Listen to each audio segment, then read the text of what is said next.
Hello everyone, welcome back to the channel. In this video, I'm going to walk you through how to add credit card payment in Ecwid Store. So adding credit card payment option to your Ecwid Store is an essential for providing a seamless shopping experience for your customers. And in this video, I'm going to give you a step-to-step guide to help you get started. So log into your Ecwid Store account, Ecwid account. If you don't already have an account, just sign up on the Ecwid Store website.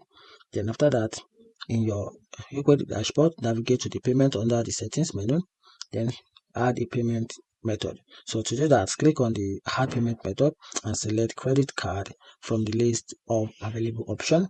Then Ecwid supports various payment processors like Stripe, Squares, PayPal, and others. So choose the ones that best suit your needs and follow the prompt to connect your account. Then after that, enter the required information for your chosen payment processor, such as API key or account details.